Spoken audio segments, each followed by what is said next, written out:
Tom Pohlad with us here at spring training. You've got the whole family down here, and I know that you talked to the team on this first day of the big practice.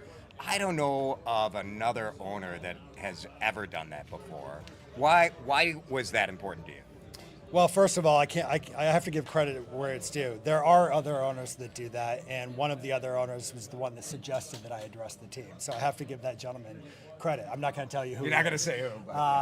But listen, I think this organization has been through a lot the last couple of years, and Shelty and I wanted to come out of the gate strong and set expectations, set the tone for what we're trying to build here. And we're trying to build a championship caliber organization.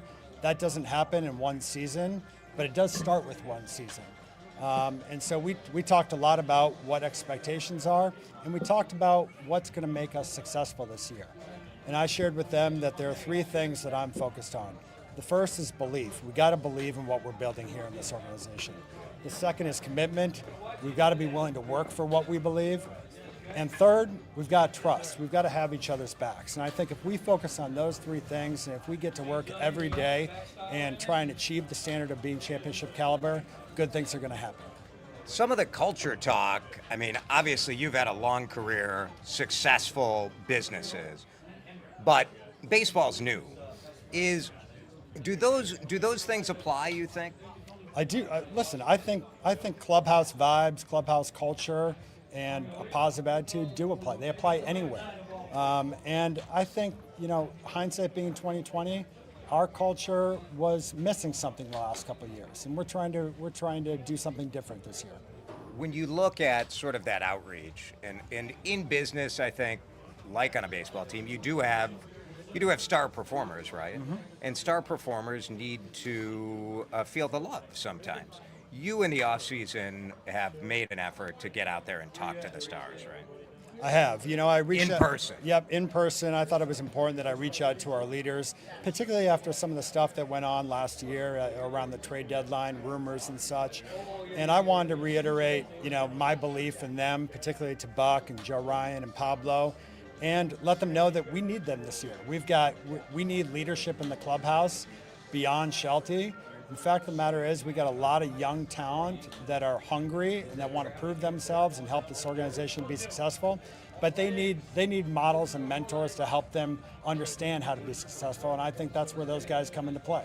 Byron Buxton was so clear at the All-Star game when he said he wanted to be a Minnesota Twin for life.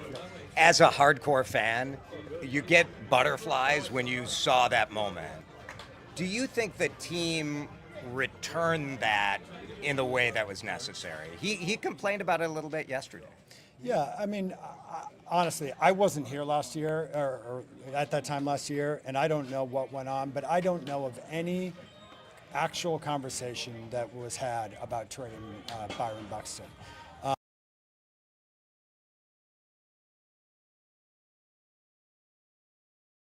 We had a great talk, and I think we're on our way to repairing that relationship. I think, one conversation doesn't earn you trust. You've got to deliver on that. I think we're in a really unique spot to have somebody of his talent and his character be as committed to this organization. That's all you could want for. And we want to show him the love, and we will. Tom Pohlad with us. Payroll, obviously a huge conversation among the fan base. I'm sure it's a huge conversation in the front office. Fans are, I think, excited about some new energy here and skeptical that energy alone, culture alone, without more money isn't going to make a significant difference. How do you respond to that? Well, the first thing I'd say is we have to start somewhere. Right, and I think culture is a great place to start.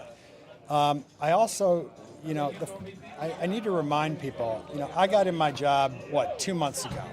Jay-Z's been in his role a couple weeks. Shelty got here just before me. We've got 3 new leaders here, and we would have loved to be in the position, I think the organization, the fan base would have loved if those 3 leaders and the strategy was set, October and November as we entered free agency. It wasn't. Nothing we can do about that. And I think we've been trying to do the best we can to build out the roster that we have. and we'll see where this goes. We feel good about this team.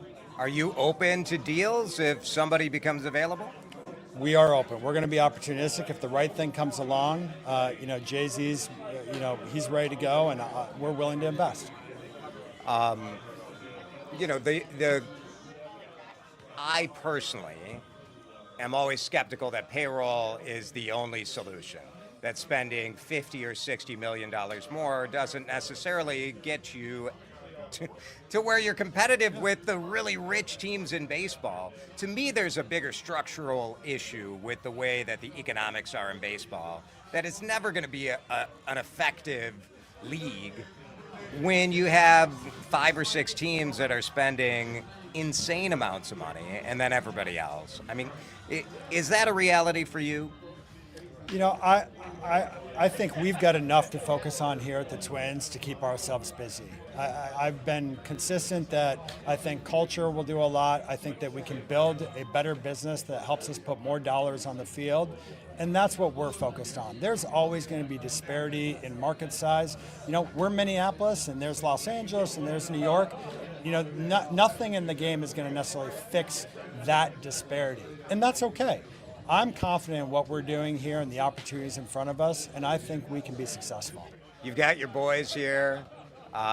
What is this on a personal level? I mean, this is different from some of the other family businesses that you've run, right? It's a pretty special day. They got to join the clubhouse this morning and hear Shelty in particular talk. I don't think they were that impressed with me talking. They've heard your nonsense before. But they loved hearing Shelty, and it's a special moment for our family. When you look at some of the business things that you guys have done, the reaction to the $2 beer has been, I don't know, how have you received it? I think it's been positive. I mean, we're trying to build a bridge to the fans. Absent, the type of investment that the fans, of course, want to see us make or are unhappy with us making, and where we're trying to, where we've been, it's an olive branch, so to speak. And we're trying to do a lot of things this year to bring people back into the park and re-engage them in Target Field and Twins baseball. And I think it's especially important before a game is played. And then we'll play some games. Hopefully we have more wins than losses, and we'll build some momentum that way. Yeah, I mean, $2 beer isn't going to get you there. No. But, I do think making Target Field the best party in downtown Minneapolis would go a long way. That's what we're trying to do. We're trying to do more live concerts, before and after games. And so I think you're going to continue to see more creative things, more innovation on how we bring people back to this ballpark. You're going to be here at spring training for a couple more weeks. I mean, right now you're running the business side of things. Yep. Is that how you want to keep it, or you're trying to hire someone, or what should we expect? Yeah, we're having those discussions right now as an organization. First of all, I have to give credit thinking about a search as I've shared. I also think it's important right now for me to be heavily involved in the business. I want to learn this business, and like I said, I think I can't outsource earning back the trust of our players, our fans, and our staff. Your wife runs a heck of a restaurant. I mean, are we going to get the grocer's table chocolate chip cookie at Target Field? That's a great idea. She'd probably love for us to be, grocer's table to cater all of the clubhouse events. I don't think the players have yet had the chocolate chip cookies. So we'll have to do that. It's solid. I mean, there could be a full suite of operations there. I'm just trying to help her out a little bit. Yeah. Oh yeah. Well. Jason, Lindsay doesn't need any help. She does not. She's doing a great job. She's doing a great job. Really good to visit with you. I know you're going to talk to season ticket holders again. Yep. I talked to a couple season ticket holders already who said, they appreciate. It is interesting, like how much repair just someone saying that we screwed this up has done. Yeah, I think people respect when you tell the truth. And that's what we're trying to do. Tell the truth and be transparent, even in the face of difficult decisions or things that need to be shared. And if you put a vision out there and you tell people how you're going to get there and you hold yourself and the organization accountable along the way to that end, I think that resonates with people. That's Tom Pohlad, the executive chair of the Minnesota Twins. I think an honest conversation, he definitely is, there's drama here, right? We don't need to sugarcoat it. He is replacing his brother in this situation. And I think it's easy to look at people as caricatures, right? But this is still tricky. And that said, Tom Pohlad has run a lot of very successful businesses that the Pohlads have run and managed and owned. And he's bringing that energy to this organization. And there is a certain amount where you have to say, well, what are we protecting by denying the obvious? The obvious is when the team didn't spend more money after the feel-good story of the Twins baseball last, 2 decades, Dan? Mm-hmm.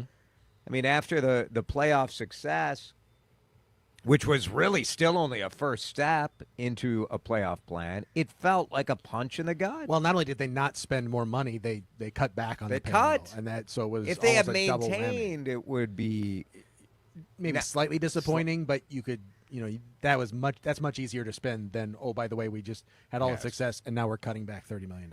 So I also like that he is very clear, and we talked to a number of coaches today as well, that winning is the goal.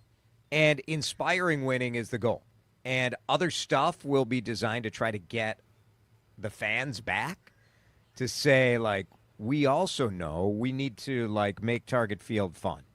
And so I think Target Field is a killer destination just to begin with. But things like a happy hour, like $2 beer, like programs that they're going to have, like different membership clubs you can sign up to, and you can have those $2 beers all the time. Like this for a happy hour on any day, not just the Friday, Saturday. Like I think that is smart. But when you talk to Tom, it's not like, well, that's going to do it. No, he's aware that this isn't the whole thing. Still got to win. If you do all of those things and you do them very, very well and you win 65, 70 ball games, it's not going to work. Right. It's just not going to work. But at the same time, and this is, I think, what he's saying, is, we need to win. We need to invest in winning. And it's not the only thing we can do. And there's a certain amount that you can control, especially coming in when he came in, when Shelton came in, when Jeremy Zoll took over baseball operations. There's only a certain amount you could do this season. What I'd love to hear more from him, and maybe we can talk with Jeremy about this more later in the week, is what's the vision going forward? Okay, not to say that you punt on this season, but it was difficult in terms of free agency and adding to payroll this season. What is your vision for the next 2-3 years? What kind of things do you want to add? What kind of markets do you want to be in terms of free agents? Because I think if you can sell people, it's one thing to say, yes, we're open for business and we want to invest. People want to see you do it. Right. And so how is that going to work? The $2 beer is a text you're asking, is it throughout the whole game? No, it's a pregame happy hour. Yeah. So it's a pregame happy hour with $2 hot dogs and stuff like that as well.